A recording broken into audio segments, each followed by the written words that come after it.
ఎఫ్ఐఆర్కి సంబంధించిన మీరందరూ కూడా చూసుంటారు.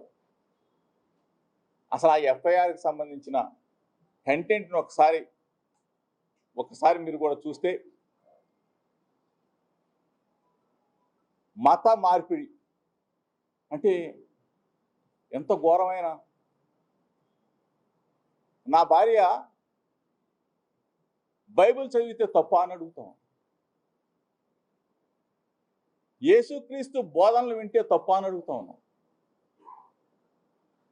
మేము తిరుమల వెంకన్న దగ్గరికి వెళ్తాం, శ్రీశైలం మల్లన్న దగ్గరికి వెళ్తాం, అమ్మ కనకదుర్గమ్మ దగ్గరికి వెళ్తాం, కాశీ విశ్వనాథుని దగ్గరికి వెళ్తాం, యోగా హోమాలు చేస్తాం. అన్నిట్లో నా భార్య పాల్గొంటుంది. అంటే ఎక్కడైనా ఫలానది చెయ్యకూడదని చెప్పేసి మన రాజ్యాంగంలో ఉందా అని చెప్పి అడుగుతాం. అంటే నేను ఎవరిని కించపరిచి అంటే ఒక మాట ఆ పాప చెప్తే దానిని చిలవలు పలవలుగా ఫేక్ వీడియోలు, ఫేక్ ఆడియోలు ఏఐ ద్వారా సృష్టించి ఈ విధంగా చేయటం మీకు న్యాయమా అని అడుగుతా ఉన్నా.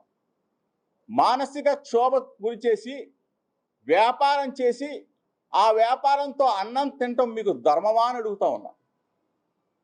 దయచేసి అసలైన వాళ్ళని అడుగుతా ఉన్నా.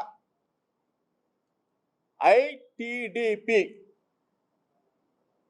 ఇన్ఫర్మేషన్ టీడీపీ ఏమయ్యా ఇన్ఫర్మేషన్? ఐటిడిపి అంటే తెలుగుదేశం పార్టీకి సంబంధించిన వెబ్సైట్. దానికి సంబంధించిన జాతీయ అధ్యక్షుడు చంద్రబాబు నాయుడు గారిని అడుగుతా ఉన్నా. దానికి సంబంధించిన వర్కింగ్ ప్రెసిడెంట్ నారా లోకేష్ని అడుగుతా ఉన్నా. ఏమయ్యా మీకు న్యాయమేనా? మీకు ధర్మమేనా? అసెంబ్లీలో అన్నారో లేదో తెలియదు కానీ కింద పడి ఏడ్చి గిలగలా కొట్టుకొని ముసలి కన్నీరు కార్చి ఆ రోజున మీకు అనిపించలేదా? ఆ రోజున నా భార్య కూడా బాధపడిందే. అసెంబ్లీలో అన్నారని చెప్పేసి నన్ను కూడా నిలదీసిందే.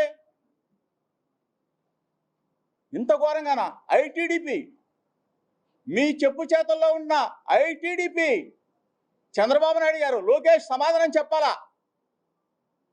నెల రోజులు వ్యాపారం చేసేసారే, నెల రోజుల పాటు ఏఐ వీడియోలు సృష్టించారే, నెల రోజుల పాటు మా కుటుంబాన్ని మానసికంగా క్షోభకు గురి చేశారే. ఇది న్యాయమా? ఇది అంటే మీ కుటుంబాలేమో కుటుంబాలా? మా కుటుంబాలు కావా చంద్రబాబు నాయుడు గారు? నిన్నంటేనేమో అన్నారో లేదో తెలియదు గిలగలా కొట్టుకొని ఏడ్చి బయటకు వచ్చావే.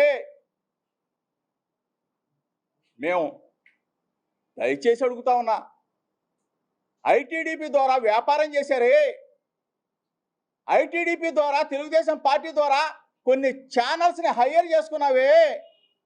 హైర్ చేసుకొని నెల రోజుల పాటు పిఆర్పి రేట్లు పెంచుకొని నా కుటుంబం మీద వ్యక్తిగతంగా వ్యాపారం చేసి అన్నం తింటున్న దుర్మార్గులను అడుగుతా ఉన్నా.